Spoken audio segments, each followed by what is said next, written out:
Yes, grotty prison conditions, including mouldy showers and rodent and cockroach-infested cells, combined with overcrowding and staff shortages, do, in many cases, account for the instances of violence from prison inmates against prison staff that we keep hearing about in the news. So, though, do prison drugs, prison gangs and Islamist radicalisation, the very case of an Islamist radical, being exactly where we start. What many of us may not have known when we heard of the attack from the 12th of April 2025 on 3 prison guards at HMP Frankland, County Durham, by terrorist mass murderer Hashem Abedi was that where assaulting prison staff is concerned, that wasn't the 28-year-old's first rodeo, so to speak. Now viewer, if I've got you hooked on the story so far, do subscribe, give the video a like, drop a comment when you're ready and donate. Hit the thanks button below, I'll appreciate you. For reasons that as yet remain unclear, on the said date, Abedi threw boiling hot cooking oil on 3 prison guards, one of which being a woman, before stabbing the 3 officers with a makeshift knife. While the woman guard was discharged from hospital later that day, the other 2 guards were kept in for treatment of the serious burn and stab wounds that they sustained. Meanwhile, back in May 2020, alongside fellow convicted terrorists Ahmed Hassan and Mohammed Sayed, the killer stormed the office of HMP Belmarsh prison guard Paul Edwards, 57, and whacked him with an office chair. After the man fell to the floor, the 3 attackers viciously kicked and punched him again and again. As well as suffering lacerations to his scalp, Mr. Edwards was left with a bruised back and rib cage, along with lasting damage to his hearing. As to why Abedi and his 2 accomplices did what they did to Mr. Edwards, it transpired that, sometime before their attack on the guard, Abedi and Hassan had been moved from the prison's standard privileges regime to a basic one because they had changed their appearance without permission, shaving their heads having been how. As a result of this, the 2 forfeited their access to televisions and games consoles and had their exercise sessions shortened, these restrictions being naturally what a prisoner gets in a basic regime. As you've probably already guessed, Mr. Edwards was the officer who downgraded the 2 men's regime. I don't know whether Abedi's subsequent move to HMP Frankland came as a result of what he did to Mr. Edwards, for which he got 3 years and 10 months added to his current life sentence. More details on that sentence soon. But 4 days after his attack on prison guards at HMP Frankland, the man was moved back to Belmarsh, since that was the only prison in the country with a highly controlled suite, SUITE, cell available. A suite cell is a standalone self-contained unit which is monitored by a minimum of 5 people plus a prison dog at any one time. There are only 4 such cells across England and Wales. Belmarsh, meanwhile, is considered the most high-security prison in the UK. Abedi was convicted of the terrorist attack at an Ariana Grande concert at Manchester Arena in May 2017, in which 22 people, including a girl of 8, were killed. The killer carried out the attack with his brother, suicide bomber Salman Abedi, who, I should be clear, was killed by his own murderous acts. Having been given a 55-year minimum term of imprisonment in August 2020, which, as I mentioned, has since been extended by virtually another 4 years, Hashem Abedi is unlikely to ever be released. I don't know if Southport attacker Axel Rudakubana had taken inspiration from fellow terrorist and mass murderer Hashem Abedi when, on the 8th of May 2025, he threw boiling water over a prison guard at HMP Belmarsh. But when the triple murderer perpetrated this attack, he had just had his monitoring downgraded from the level of being supervised 24 hours a day in the prison's healthcare unit to one where he was supervised far less closely. The prisoner, who I'll be referring to from this point forward as Inmate A, allegedly boiled water in a kettle in his cell before throwing it onto the officer. Having thankfully only suffered minor injuries, the officer was not only discharged from hospital that same day, but was also expected to return to work the following week. When sentencing inmate A in January 2025 to 52 years for murdering 6-year-old BB King, 7-year-old Elsie Stankham and 9-year-old Alistair Silva Aguiar at a dance lesson in Southport, northwest England on the 29th of July 2024, Mr Justice Goose already said that the youth would probably never be released. The 18-year-old is now very likely to get time added onto his sentence for his offence of the 8th of May 2025, making the judge's prediction even more likely to come true. While inmate A is now on a basic regime, meaning to remind you that his television has been removed and that his time out of his cell has been substantially reduced, the youth is still allowed to spend the money that he regularly gets from his family on tuck, Maltesers and Pringles being, by all accounts, his go-to snacks. Prison officers collect his canteen order through a hatch in his cell and then deliver his order to him through the hatch. The killer is at least banned, though, from buying butter or baby oil, which could be boiled and used to attack prison staff. As such, it sounds like the antagonist has still got, in his cell, the means to heat liquids. If so, that is crazy.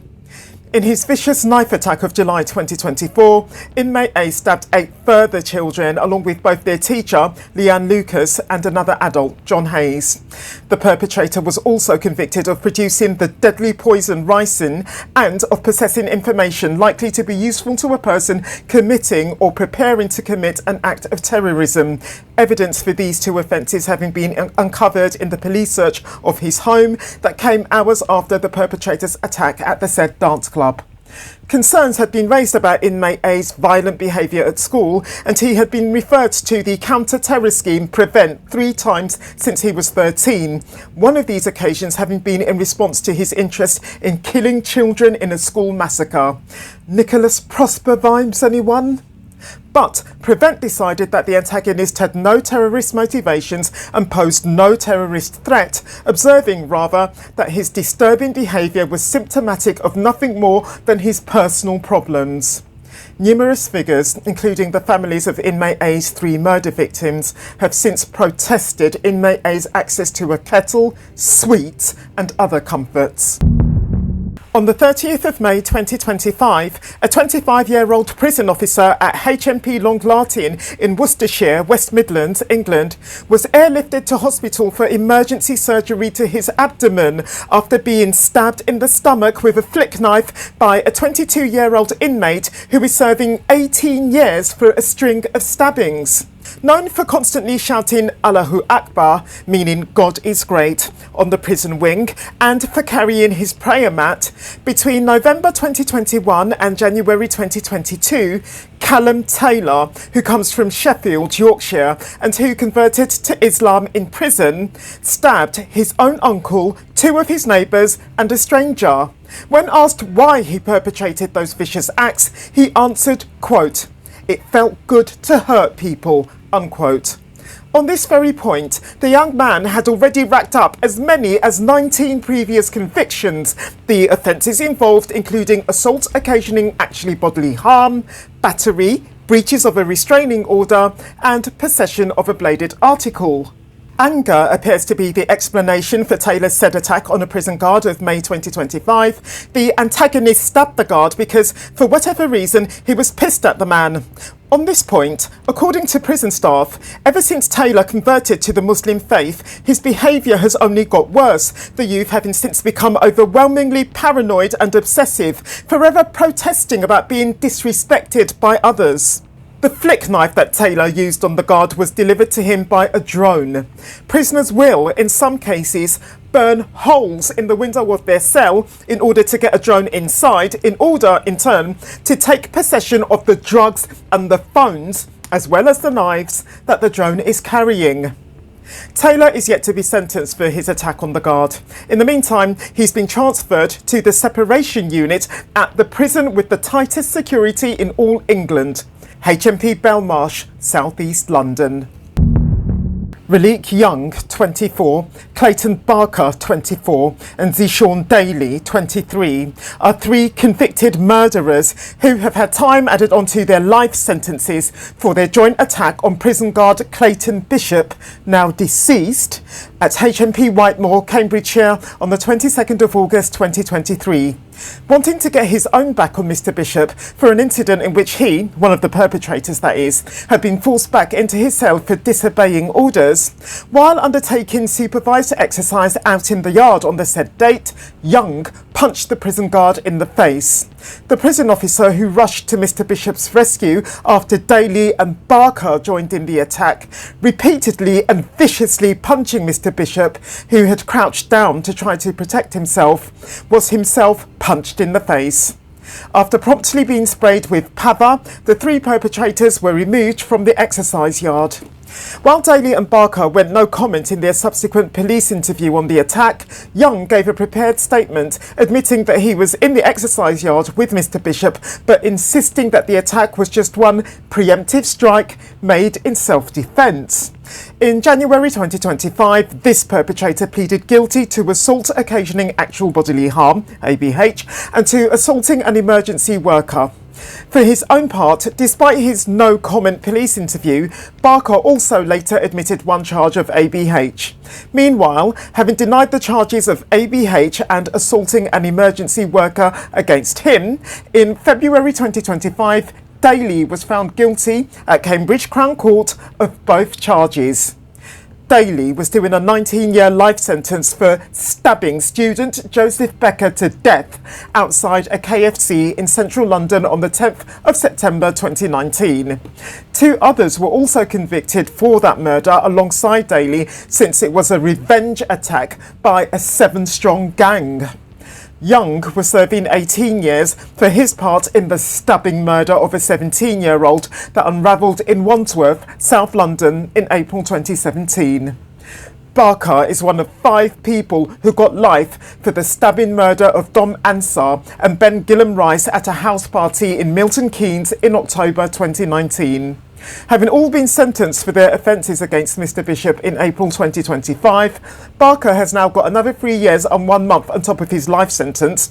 Young has had 3 years and 6 months added to his life sentence, and Daly, as a result of going to trial and being found guilty, unlike his 2 co-defendants, has got 4 years and 2 months to do on top of his life sentence.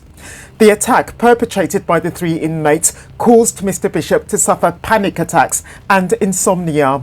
I couldn't trace the victim's actual cause of death, but it doesn't seem to be directly linked to what he suffered at work on the 22nd of August 2023.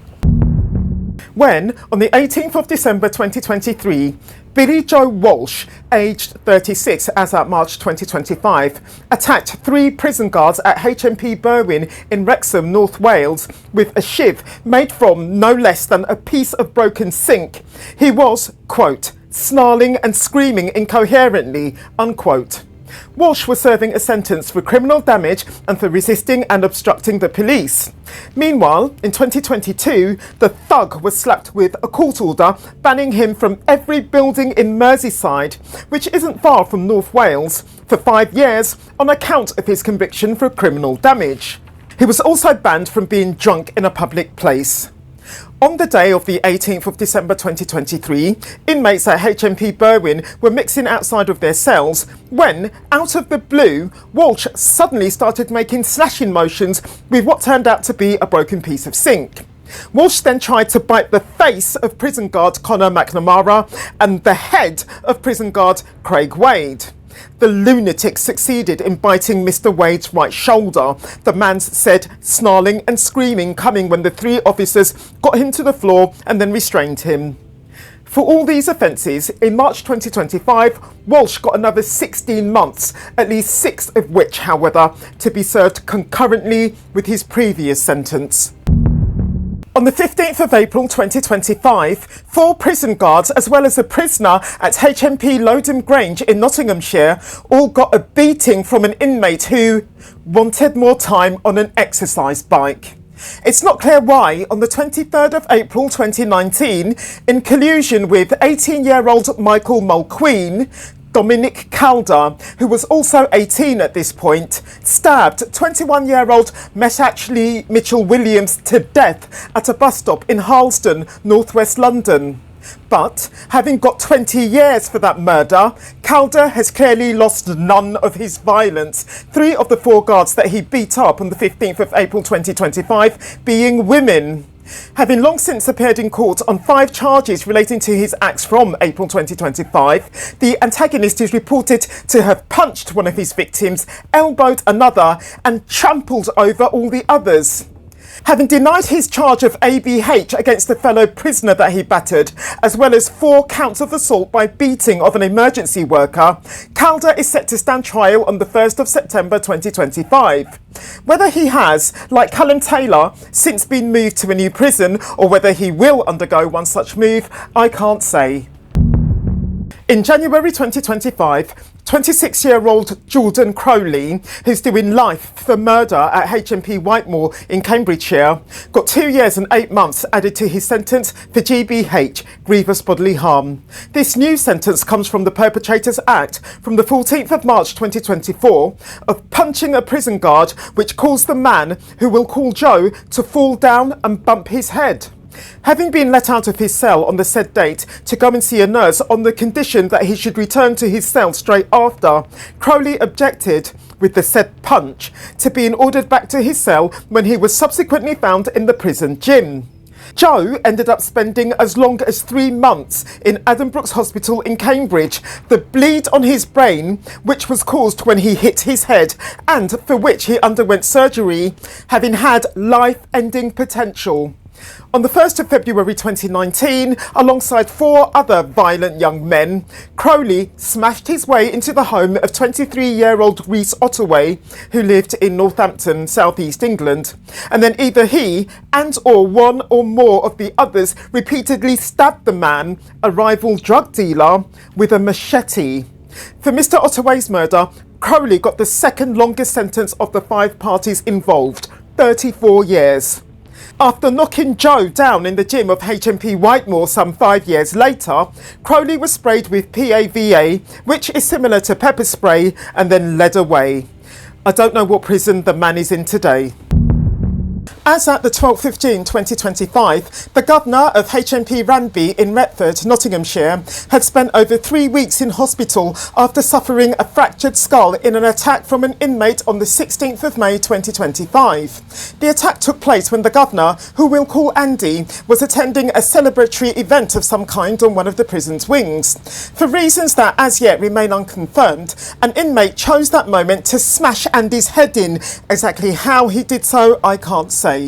What I can tell you is that inmates at Ranby are older and, in many cases, physically sick and or mentally sick and battling addictions. Due to understaffing, inmates are often locked in their cells for 22 hours a day with nothing but a TV to help them pass their time.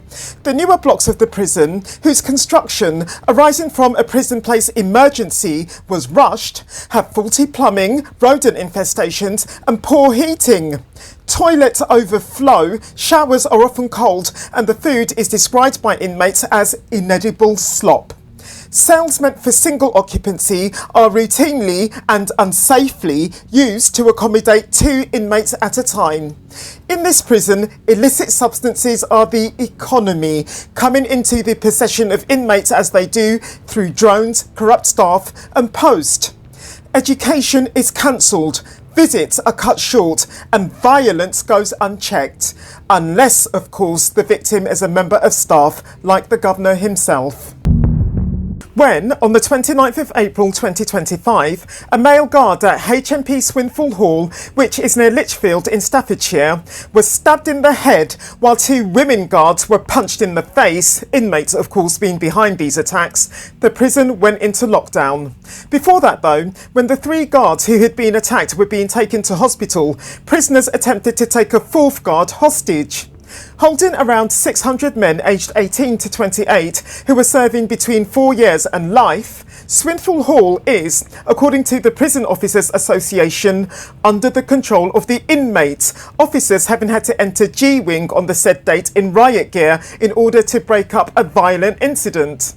having suffered countless violent incidents in 2025 so far, in fact, including an occasion of fighting in March that involved some 20 inmates who, in response to efforts from guards to stop the fighting, turned on the very guards, which led to one guard being whacked with a pool cue by an inmate. The prison habitually has a third of its inmates locked in their cells all day long, while nearly half of all the inmates are on drugs. Meanwhile, in early May 2025, at Gartree Prison in Market Harborough, Leicestershire, a male guard had a TV thrown at him while a female officer had her arm broken. The inmate behind both attacks had allegedly lured the two guards to him by faking an epileptic fit. If you're thinking it's only a matter of time before we hear of a prison guard being murdered by an inmate, that is, of course, the very fear of prison guards themselves. If this video has gripped you, I recommend you to watch this one next. I'll meet you there.